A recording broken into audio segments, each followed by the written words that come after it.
KCET 2026ರಲ್ಲಿ ನಾವೆಲ್ಲರೂ answer ಕೀಯನ್ನ check ಮಾಡ್ಕೊಂಡಿರ್ತೀವಿ. ಈಗ ರಿಸಲ್ಟ್ ಯಾವಾಗ ಬರುತ್ತೆ ಅನ್ನೋದು ನಮಗೆಲ್ಲರಿಗೂ ಇರುವಂತಹ ಡೌಟ್ ಆಗಿದೆ. ಅಷ್ಟೇ ಅಲ್ಲದೆ ನೀಟ್ ಎಕ್ಸಾಮ್ ಕೂಡ ಕ್ಯಾನ್ಸಲ್ ಆಗಿದ್ದು ರೀನೀಟ್ ಅನ್ನ NTA ಕಂಡಕ್ಟ್ ಮಾಡ್ತಾ ಇದೆ. ಈ ಒಂದು ಫ್ಯಾಕ್ಟರ್ ಕೂಡ ಈ ಒಂದು KCET ರಿಸಲ್ಟ್ ಮೇಲೆ ಎಫೆಕ್ಟ್ ಮಾಡುತ್ತಾ? ಹಾಗೆ PUC ಸೆಕೆಂಡ್ ಇಯರ್ ನ ಎಕ್ಸಾಮ್ 2 ಕೂಡ ನಿನ್ನೆ ಮುಕ್ತಾಯವಾಗಿದೆ. ಈ ಎಲ್ಲ ಫ್ಯಾಕ್ಟರ್ಸ್ ಗಳನ್ನ ಇಟ್ಕೊಂಡು ಇವತ್ತು ನಾವು ಡಿಸೈಡ್ ಮಾಡೋಣ ಯಾವಾಗ ಈ ಒಂದು KCET ರಿಸಲ್ಟ್ ಬರುತ್ತೆ ಎಂದು. KA ಕಂಡಕ್ಟ್ ಮಾಡೋದು ಈ ಒಂದು KCET ಎಕ್ಸಾಮ್ ಅಲ್ಲಿ ಬರುವಂತಹ ಎಲ್ಲ ಒಂದು ಕೋರ್ಸಸ್ ಗಳಿಗೆ ಒಂದು ಸಪರೇಟ್ ಆಗಿ ರಿಸಲ್ಟ್ ಅನ್ನ ಬಿಡಲೇಬೇಕು.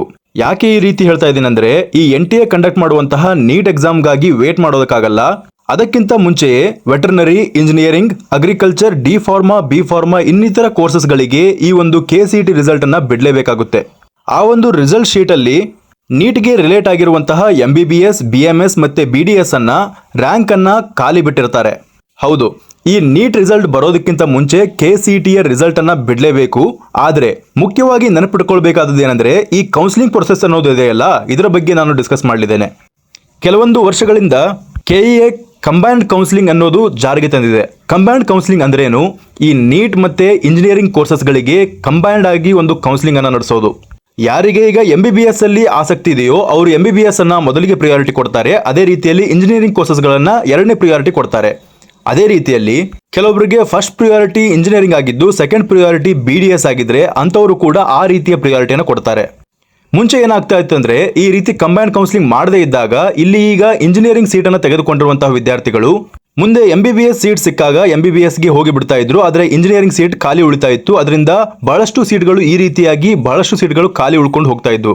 ಈ ರೀತಿ ಆಗುವುದನ್ನು ತಪ್ಪಿಸೋದಕ್ಕೆ KEA ಒಂದು ಕಂಬೈನ್ಡ್ ಕೌನ್ಸಿಲಿಂಗ್ ಎನ್ನುವಂತಹ ಒಂದು ಮಾದರಿಯನ್ನ ಜಾರಿಗೆ ತಂದಿದೆ. ಆದ್ದರಿಂದ ಈ NTA ಕಂಡಕ್ಟ್ ಮಾಡುವಂತಹ ನೀಟ್ ಎಕ್ಸಾಮ್ಗಾಗಿ ಕೌನ್ಸಿಲಿಂಗ್ ಬಹಳಷ್ಟು ಡಿಲೇ ಆಗಲಿದೆ. ಈಗ ನೋಡಿ, ರೀನೀಟ್ ಅನ್ನೋದು ಈ ಮಂತ್ ಅಲ್ಲಿ ನಡೆಯೋದಕ್ಕೆ ಚಾನ್ಸೇ ಇಲ್ಲ.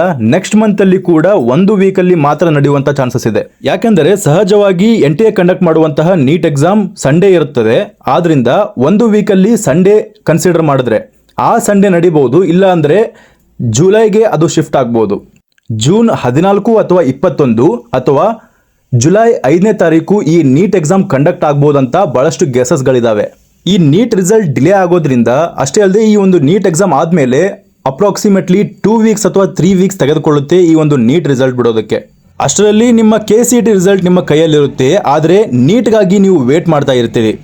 ಇವನ್ KCET ಸ್ಟೂಡೆಂಟ್ಸ್ಗಳು ಕೂಡ ಈ ಒಂದು ನೀಟ್ ರಿಸಲ್ಟ್ಗಾಗಿ ವೇಟ್ ಮಾಡ್ತಾ ಇರ್ತೀರಿ. ಯಾಕಂದ್ರೆ ಕೌನ್ಸಿಲಿಂಗ್ ಪ್ರೊಸೆಸ್ ಅನ್ನೋದು ಕಂಬೈನ್ಡ್ ಕೌನ್ಸಿಲಿಂಗ್ ಇರೋದ್ರಿಂದ ಈ ನೀಟ್ಗಾಗಿ ನೀವು ಕೂಡ ವೇಟ್ ಮಾಡಬೇಕಾಗುತ್ತೆ.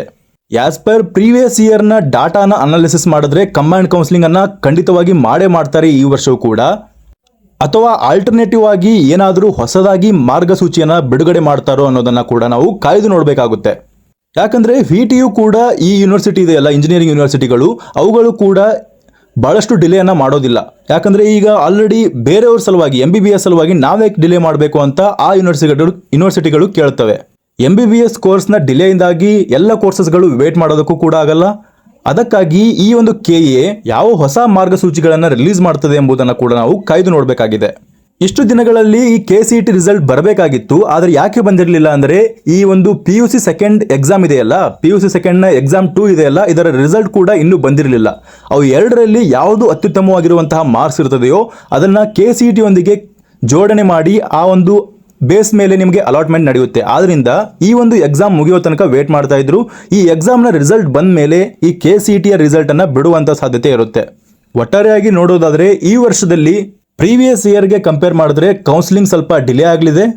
ಆದರೆ KCET ರಿಸಲ್ಟ್ ನಿಮ್ಮ ಕೈಗೆ ತಲುಪೋದು ಬಹಳಷ್ಟು ಬೇಗವಾಗಿಯೇ ಅದು ನಿಮಗೆ ಕೈಗೆ ತಲುಪುತ್ತದೆ. ಆದರೆ ಅದರಲ್ಲಿ ನೀಟ್ ಅಂಕಗಳು ಇರೋದಿಲ್ಲ.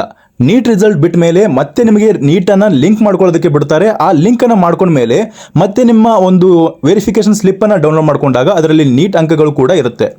ಎಲ್ಲ ಕಂಬೈನ್ಡ್ ಕೌನ್ಸಿಲಿಂಗ್ ಇರೋದ್ರಿಂದನೇ ವೆರಿಫಿಕೇಶನ್ ಸ್ಲಿಪ್ ಅಲ್ಲಿ ಎಲ್ಲ ಒಂದು ಇಂಜಿನಿಯರಿಂಗ್ ರ್ಯಾಂಕ್ ಮತ್ತೆ veterinary rank, agriculture rank, B pharma rank, D pharma rank, ಅದೇ ರೀತಿಯಲ್ಲಿ MBBS ರ್ಯಾಂಕ್ ಕೂಡ ಅದರಲ್ಲಿ ಇರೋದ್ರಿಂದ ಕಂಬೈನ್ಡ್ ಕೌನ್ಸಿಲಿಂಗ್ ಅನ್ನ ಮಾಡೇ ಮಾಡ್ತಾರೆ ಅಂತ ನನಗನ್ನಿಸ್ತಾ ಇದೆ.